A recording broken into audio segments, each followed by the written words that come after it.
j'espère que vous allez bien.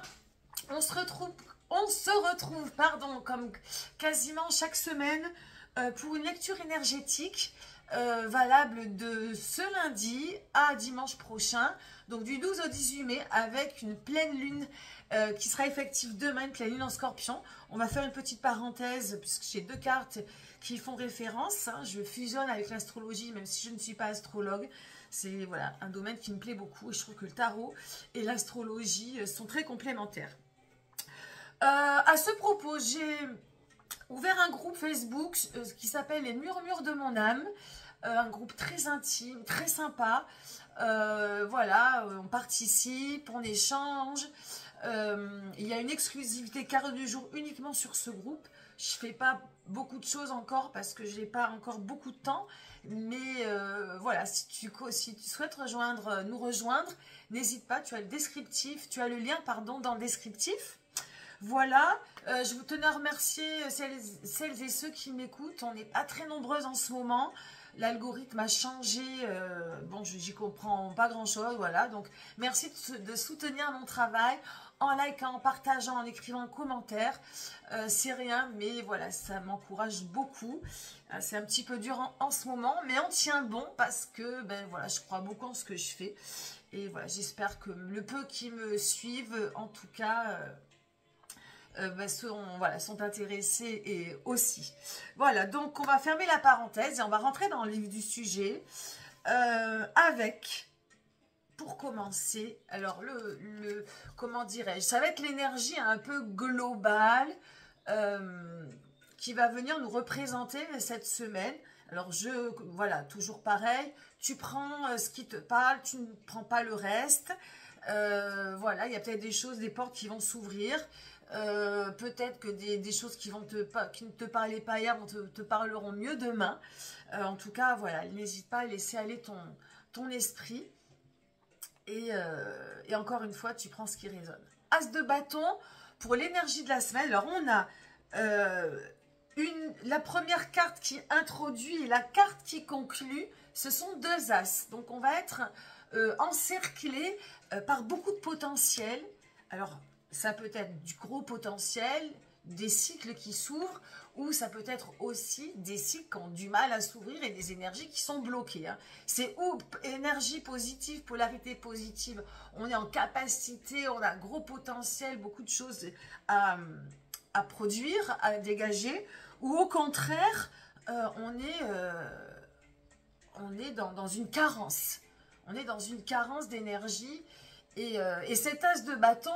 Alors, ça va justement ça va être une ouverture vers une énergie, une bonne énergie de vitalité, de power, de créativité. L'as de bâton, c'est ça. Ou au contraire, une carence dans la créativité, une carence dans l'énergie vitale, etc.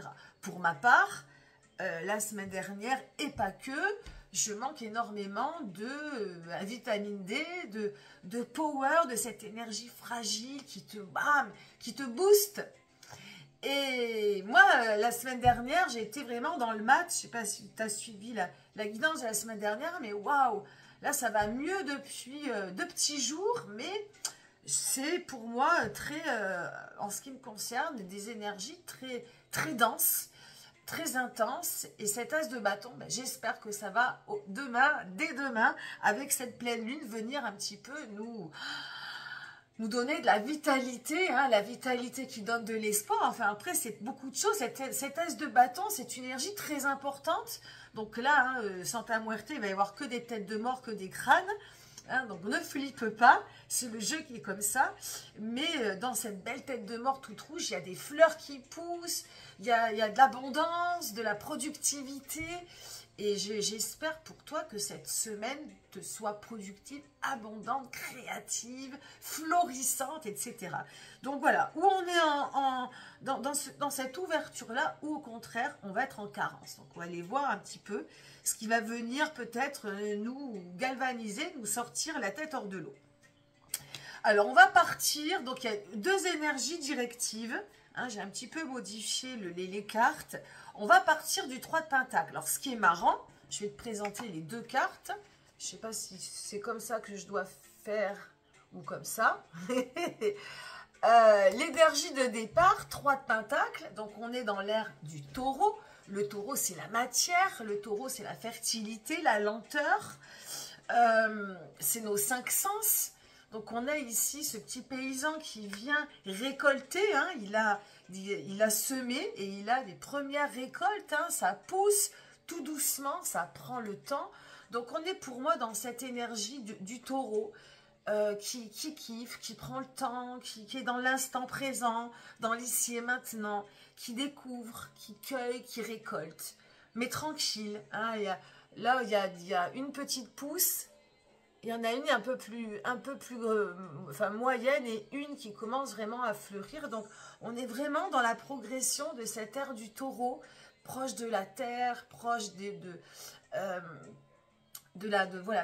cette fertilité. On découvre la vie, on découvre les joies de la nature.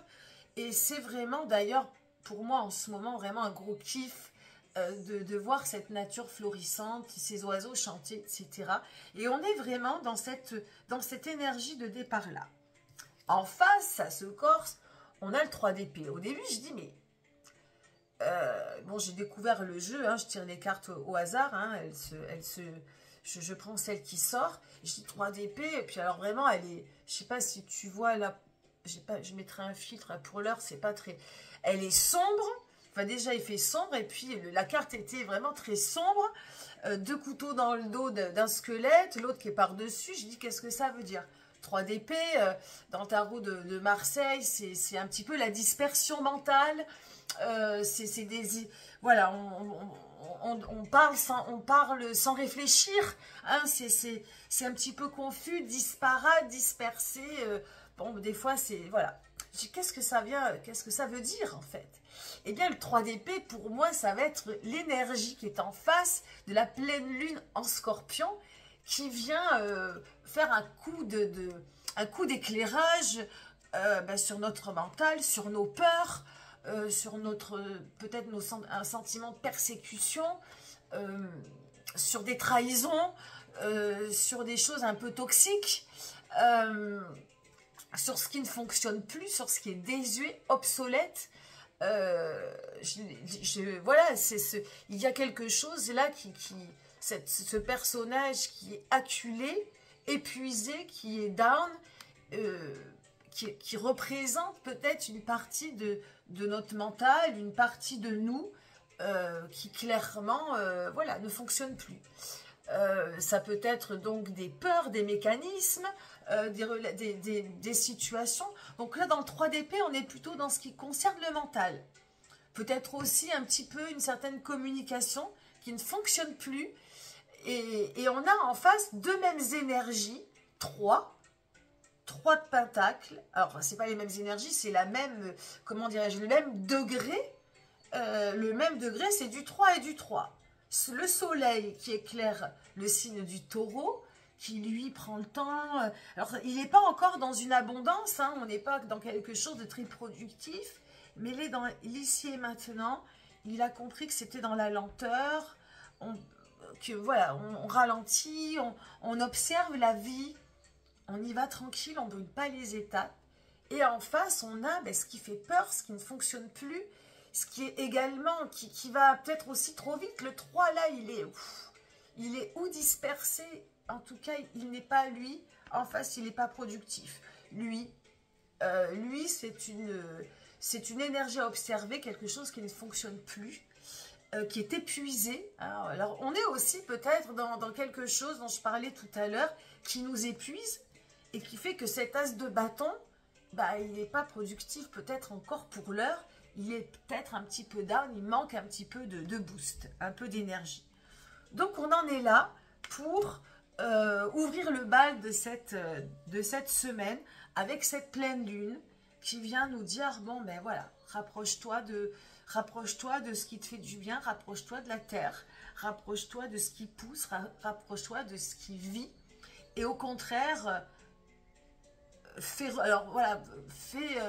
laisse mourir ce qui ne marche plus. Ne le retiens pas, ne le résiste pas, pour que justement la renaissance se fasse. Hein. Ces deux cartes, en fait, c'est de la bombe, elles sont très symboliques. Et pour moi, elles vont venir infuser sur tout le reste de la semaine.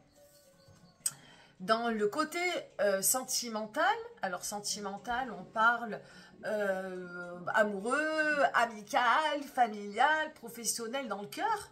Dans le sentimental, c'est le roi de Pentacle. Le roi de Pentacle, c'est un personnage sûr de lui, il est dans la matière.